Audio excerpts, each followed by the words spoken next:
All right. Hello. It's just me today, but there's quite a lot of news articles. The most important one, I think, for me is more about Twitter. The Washington Post has an article called Opening the Gates of Hell. Says what Musk now wants to do is revive all banned accounts, which is just what he promised not to do to turn the place into a hellscape. And I feel a personal responsibility here. Over the last 10 or 12 years, I've told a lot of people to join Twitter because it was the de facto social network of the security community. And to be a security professional, you had to join Twitter. And Elon Musk in the last 3 weeks has absolutely, totally destroyed that. Everyone in the security community, with no exception I can think of. Well, I finally think of one exception. That's someone who's pretty much retired from the security community, has moved to infosec.exchange, not infosec.social, as I mistakenly posted a while ago, but infosec.exchange. That's where all the action is. So now it is no longer of any professional value to be on Twitter for a security professional, and very likely it is a hazard. I do not trust Elon Musk's intentions or morals, and I do not trust his technical competence, and I especially do not trust the technical competence of his staff. So in my opinion, any messages on Twitter are very likely to be lost, leaked, stolen, or deliberately misused by Trump and his gang. So I highly recommend deleting all your messages, especially any direct messages. And I think for direct messages, one should use a truly encrypted platform like Signal and not use direct messages on social networks at all, but simply accept that anything you give them is public information. So there's quite a lot of further information. There's a man here who is named Dean Obeidallah, who says that Elon Musk is now literally welcoming the neo-Nazis from the Daily Stormer back on Twitter who threatened to kill me, and he won a $4 million judgment from them in court for that threat, but Elon Musk is now bringing them back on. And there's a good site called twitterisgoinggreat.com, which is, of course, a reflection of the Web3 is going great. And here she talks about how after he claimed that all the layoffs were over, he then fired dozens of more engineers on Thanksgiving Eve and so on. So mocked the shirts made by Black Twitter employees having to do with the George Floyd protests and so on. You know, he's turning Twitter into 4chan or Getter. The far right stuff is who he loves. That's who he's bringing back. And when he says he's not going to make it a hateful hellscape, evidently he's just lying, which is absolutely true of most of the things Musk says. They are just obvious lies, or he is just stating that from his perspective of being an alt-right, far Trumpian figure, that in his point of view, the people he's letting on are quite reasonable. So another thing that's quite interesting, there's a Mastodon tweet up by Gossie the dog comparing the number of trackers. And the thing that surprised me is there are, of course, 0 ad trackers on Mastodon, and there's quite a few on Twitter, and even more, quite a few on Facebook. But what surprised me is the largest number of trackers by far are on LinkedIn. So that's an interesting fact. I would suspect what you're seeing here is that the number of trackers maps with the corporate professionalism of these companies at making money. And Microsoft running LinkedIn is by far the most professional. Facebook used to be a pretty professional ad platform, although now Zuckerberg has been pretty much burning down Facebook with his focus on the metaverse, but he's still trying to make money, as opposed to Musk, who is just destroying Twitter for no apparent reason, with some very, very fuzzy, constantly changing pie in the sky idea of making money later after he's totally burned down everything Twitter is. It's going to rise again as PayPal. I really don't understand how that's going to work. I will observe it at a distance. Anyway, so the recommended thing that you should do is, in the first place, do not delete your Twitter account if you have used it and gained any number of followers, because if you do, a spammer can take over that name and use it to attack your followers. So I will not delete my account. However, you should download your tweets, a process I'm doing now, which takes 24 hours, and then delete all your tweets. And then I would think simply stop using it. I'm just going to leave a pinned post telling others to do the same thing, because another consideration, which is affecting me, is that Musk will presumably eventually tire of destroying Twitter. Probably within 6 months or a year, he will finish accomplishing whatever he thinks he's accomplishing and give up and sell it to somebody. And then perhaps it will come back, and perhaps it would make sense to join it again, although I think the most likely result is that by then there will alternatives like Mastodon, and there's a news site coming up, and there are others, will have taken over, and Twitter will just be a forgotten remnant like MySpace. But anyway, I don't plan to delete my account, but just simply stop using it, and especially delete all the old tweets, which can only serve to hurt me at this point in the hands of the hateful people that will be running Twitter and dominating Twitter.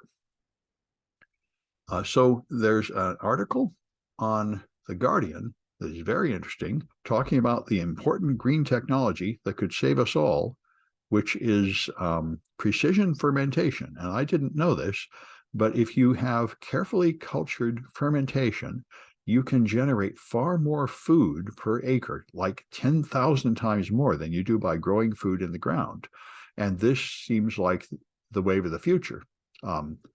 I remember that common science fiction future is we'll all eat like algae or some kind of soylent or something. And so they'll have some kind of synthetic stuff they make in these fermentation tanks, which is the only way to make enough food for all the humans that will be here, especially since we need to cover an enormous amount of the cropland with solar panels to provide the green power we need. So I think that's a very interesting bit of our science fiction future. And of course, presumably, as they improve the technology, they will grow things that are tasty and nutritious, not hideous algae, but synthetic meats and synthetic proteins of various kinds that are tasty and nice.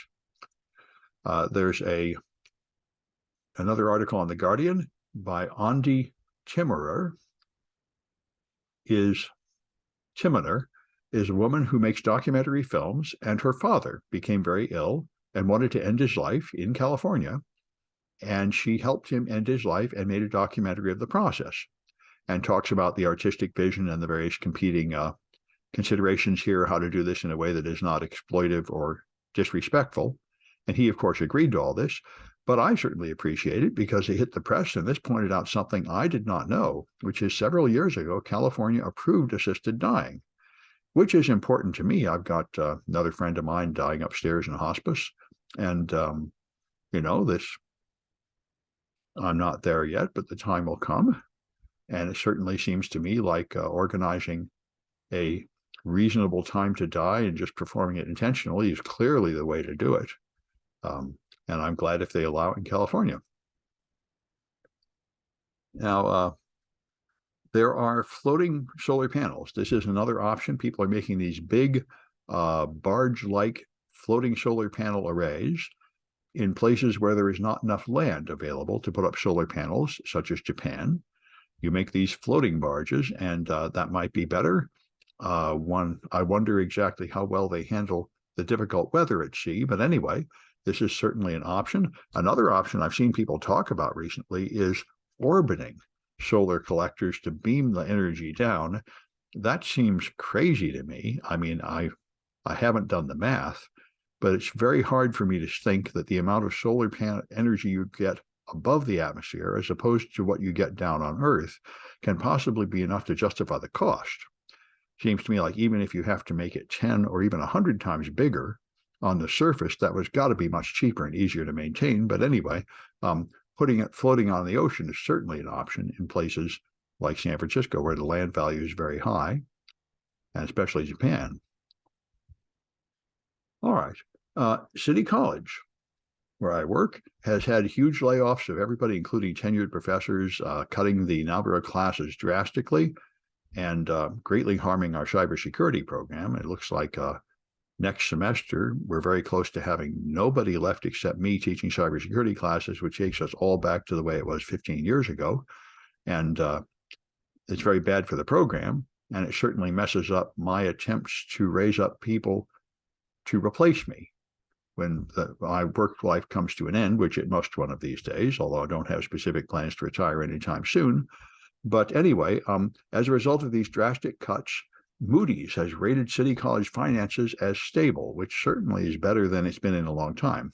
The only problem is, of course, there is no plan to ever get enough money to restore the classes. So the college will limp ahead with a very cut program. And anyway, but at least at the moment, they appear to have improved the financial situation. So this may give us a better chance of passing through our next accreditation without being in so much trouble for our financial problems. And vaping. When vaping first became popular about 8 years ago, I thought this is great. We should encourage it because it's got to be better than smoking. And it might be better than smoking, but then there were some serious problems of lung problems with certain vape cartridges that had some toxic chemical in them. And now there's another one. They say vaping causes tooth decay, which I didn't see that coming. But apparently the ones that are sweet flavored are filling your mouth with a sort of steam full of sugar, and that's putting the sugar on your teeth in a way that's bad, differently even than eating sugar. So that's another consideration. And there is a universal flu vaccine now. It has been developed. There are articles in science.org showing that they have synthesized the vaccine, figured out how it works. It targets all 20 known variations of influenza, and they have tested it in mice and ferrets, and it does protect them from all 20 forms of influenza.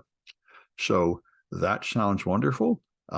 There's no statement here of when the human trials are coming, how long before humans can use it, but hopefully that will come along.